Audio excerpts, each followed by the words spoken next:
Good morning. Welcome to 542 in Saudi Arabia. Thought we'd take you through a little tour today of where we live, how we work, and let you see what we see every day. Maybe give you a little bit more of a picture when you get our letters of actually how we live. We've been here in Saudi Arabia going on now about 105 days since that long flight where we left you, and seen a lot of things. There's a lot of nice things here. The desert, of course, is good and bad. The way we see it, it's gotten a lot nicer now. The fall and the winter is coming on. And since we've moved to this base here, the living conditions have improved on the whole heck of a lot. Everybody, as you'll see later on, lives in nice hardback tents. We have real showers, a mess hall, and quite good living. It's probably the best place in Saudi Arabia to live. As you walk through here, take a look at what we're doing. You'll see that we've got almost as much space in this workspace here as we have back home. And it's all enclosed in glass and air conditioning in summer. Sometimes when we turn the air conditioning off here, the heat comes on by itself. We wish we were back in the summer to get the air conditioning on. If you'll come with me now, we'll walk into the ready room and take a look. Well, this is the ready room. What we've done as we came through here, we looked at what the spaces were and where we could build the best places, office spaces or ready room. We chose this end of the king's boxes, I guess is what you call this area. Talked to the squadron that does the work, the 4th squadron here. And we've got a whole bunch of confiscated plywood from an Iraqi ship. And we built partitions for everything. This ready room has kind of become the meeting room for the group, for dignitaries, whoever comes in. It's one of the better rooms in there, although to you it may look like it's a little bit expeditionary. It is, but for what we have, it's quite nice. We've got all the normal appointments. You've got an ODO desk here for the operations duty officer for controlling flights. We have our schedule board up in the behind us there with the standard radio that you can talk to everybody in. Chairs, of course, for everyone to sit in. We can get, if we need to, about 50 to 60 people in here for any kind of a conference we have. Like yesterday, we were talking to the forward air controllers, discussing our flights with them. Our planning boards, our briefing boards up here, and then, of course, on the back side there, as you probably saw, we've got our publications and our recognition charts. It's quite a nice room. And it gives us a sense of stability to have these office spaces as we plan our flights. And so there's the ready room. Way, I'll show you our lushly appointed bathroom. Since this is the king's box here for all of the sports events, they've appointed this place pretty well. As you come in, you'll notice that everything is marble.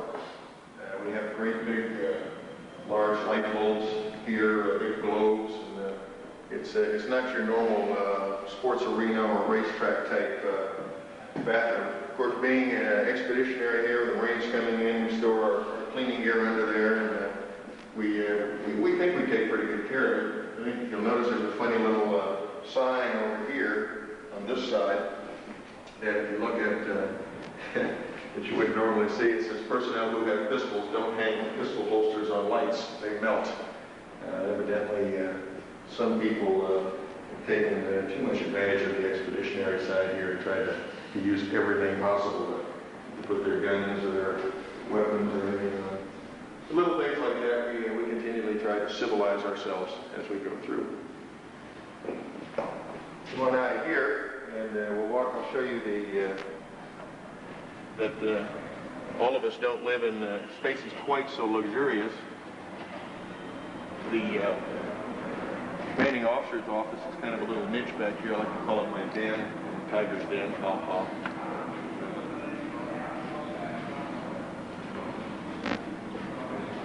Our in and out box. And as you step in, you'll see what we've done is this is behind the elevators. It's probably the quietest place here. Put some partitions up of some more of that good expensive Iraqi plywood. That's all mahogany veneer. It's really nice. We have our analyst on the other side. I've got my field desk with my little writing board. So there you have the office. These are all the office spaces, the S1, 2, 3, 4 in Department of Safety and Standardization. Right down in front of you. Actually, what these are and would be are boxes where they have plush chairs for everyone to watch the events in the king's or the prince's entourage. We're not quite the princely people that he is, so we put up a working desk and standard everyday chairs to get our aviation safety officer, director of security and safety and standardization, Captain Woodmansey, down here doing his job on his day off. Farther down, got Doc Barron showing how good he looks in a flight suit from behind, talking to Gunny Gilreath, who's the S1 chief. And these are the admin areas. Beyond that, you see farther down, the briefing rooms. You see Captain Greer standing up talking to the XO down there. The spaces are really good. They really work well, and people have a lot of light. And they really feel good about where we are. It's a very comfortable working environment. You can see some more of our partitions up here where we have the XO's office on the left. Just beyond that is the career planner's office, and farther down the next niche are the offices for the operations chief and operations officer.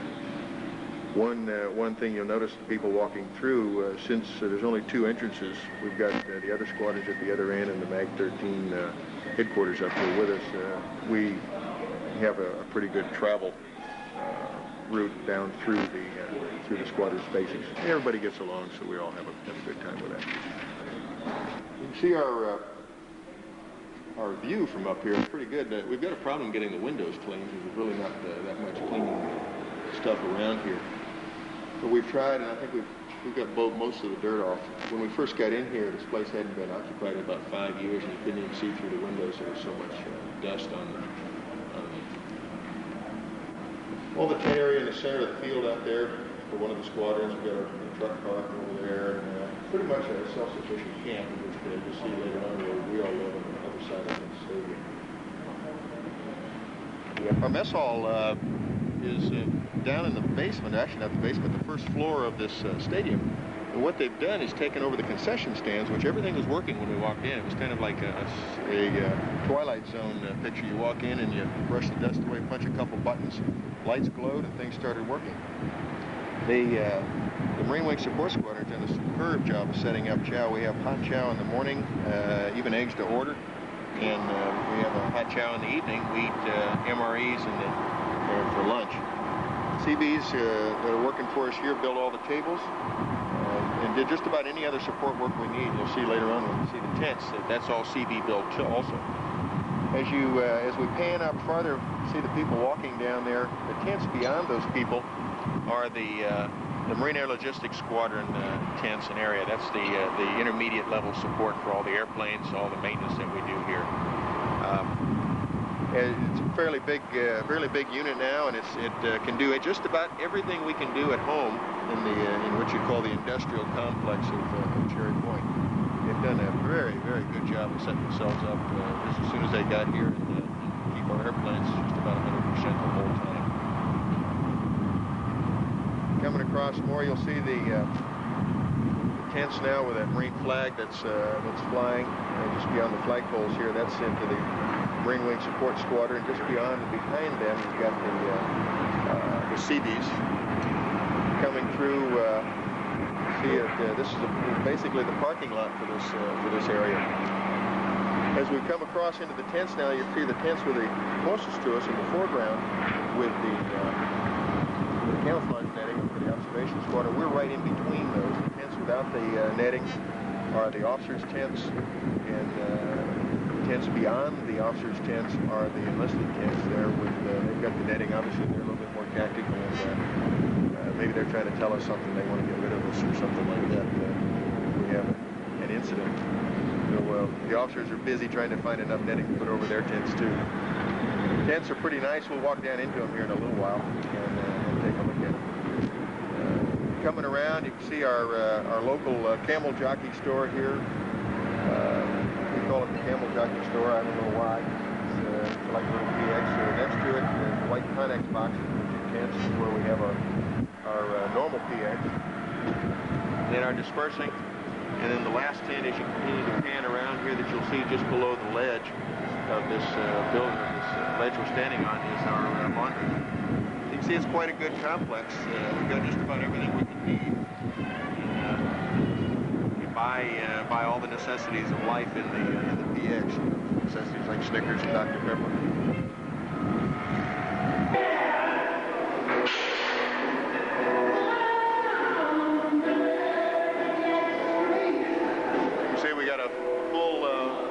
Weight room, including the loud box that everybody seems to enjoy. I guess that covers the pain when they're lifting weights.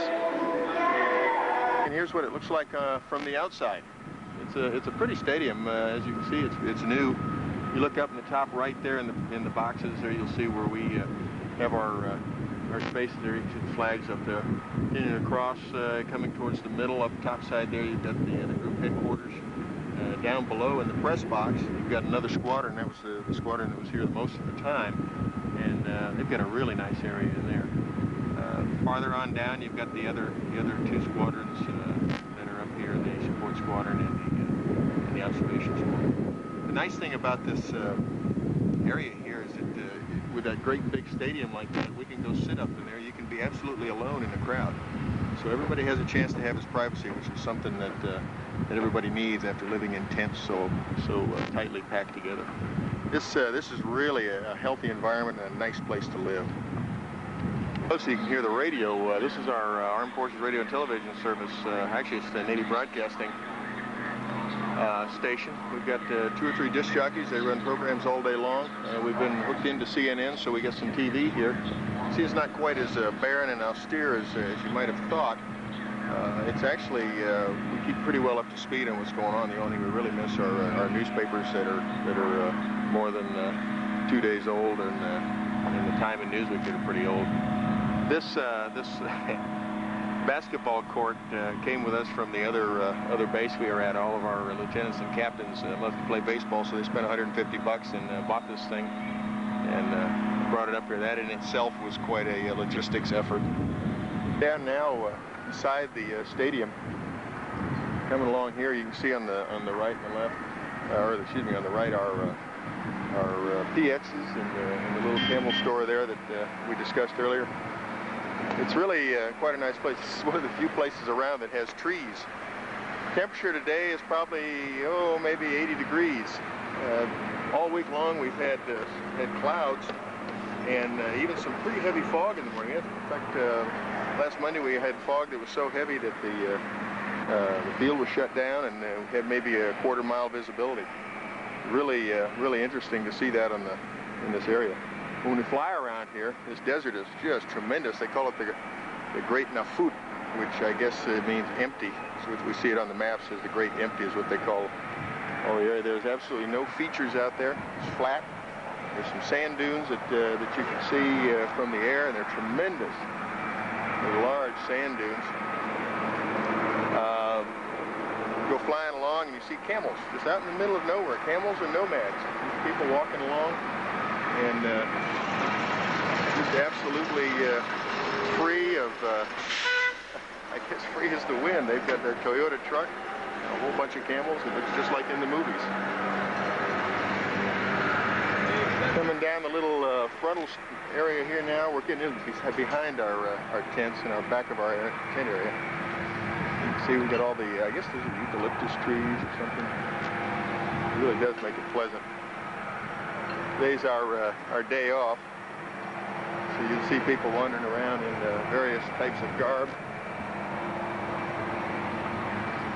It's nice to get out of flight suits and desert utilities every once in a while. Although we still, a lot of us carry our gas masks and our weapons with us because we have no place to put them. We're coming into our tent area now.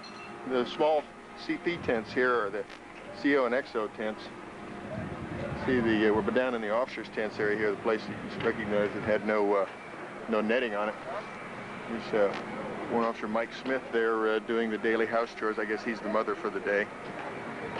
Tents have gotten quite well appointed. Everybody is pretty inventive here. You'll see some places here as we go in that will make you feel like maybe we're having too much fun. We wander on down the street here. We'll kind of pop in the tents and see what they look like. You see everybody's just waking up here. It's about 10 o'clock. We run a pretty late schedule a lot of times. People are just now getting up, kind of stirring, cleaning all the tents out, doing their morning chores. You can see Major Straw in there trying to hide. But you can see the tents are pretty well done. Everybody's made their own little chest of drawers out of C ration boxes or MRE boxes.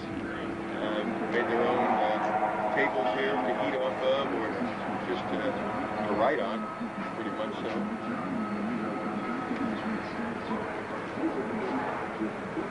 Next tent is the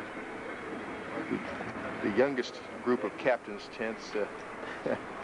We'll walk into this one. I think you'll be quite surprised. These guys are really inventive. We can't have any alcohol over here, but we can have near beer. So what they've done is taken the near beer that they can, and they've said, let's make a bar. So here you have the Radar Club. Hey, Turbo! Guys, even in the morning, these guys are in here We're drinking beer. Drinking beer. San Miguel. Drinking beer. We have all. It's real beer too. What do you have, Skipper? It has less than 0.15% alcohol. There is some alcohol. Stick it out for the first dollar. The first dollar the club made. This is a new club. It opened about 2 days ago. We got the grand opening last night. We make lots of cash money. Good bar rules. You can see you can't keep good Marines down. These guys are always inventing something else to do. Now we just need to run out of still beer. Hey, y'all come back now, you hear?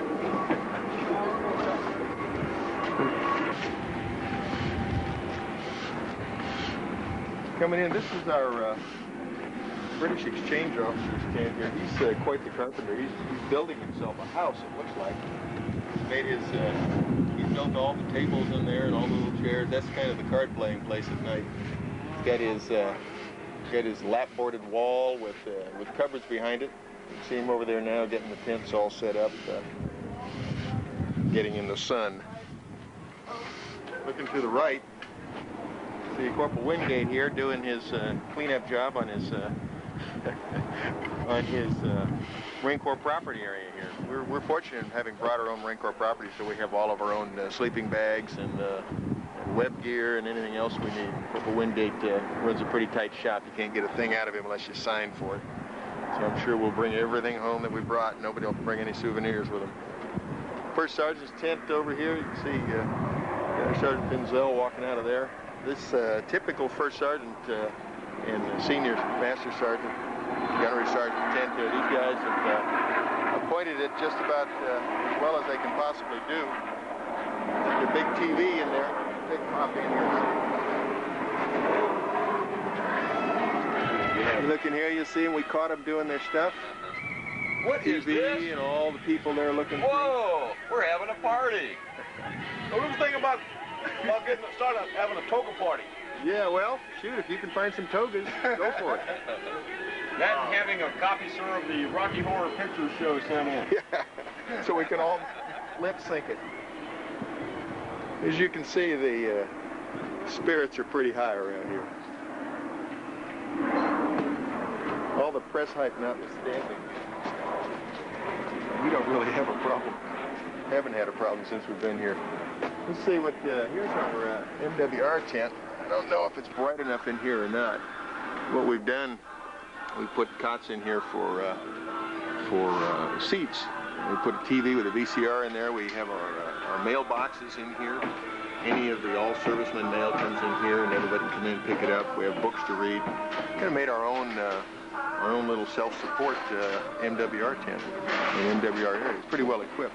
Gunnery Sergeant Walters brought all of his own tapes, and we've got quite an extensive tape library. The camouflage netting over the road really cuts down the heat. I notice in the summertime it'll drop about 5 to 10 degrees off. It also gives a little bit of shade. Kind of gives a sense of trees overhanging the area. You see, it's quite pleasant in this, what we call Tiger Alley. Got the guys out there doing all their morning ablutions and taking a look around. We'll walk down here and see what we can see. See if there's anything. It's interesting out of the ordinary. Here's a set of furniture that we made out of some broken tent poles. What they did was, in the various moves, things break and come apart, so we made chase lounges. Yeah, this one broke, and they're fixing it.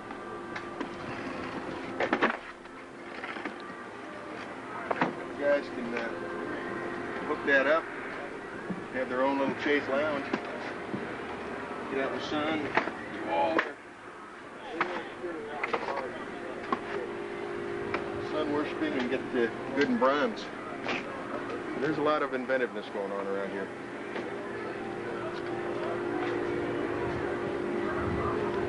As we walk down, we'll just take a look in the tents every once in a while and see what's cooking.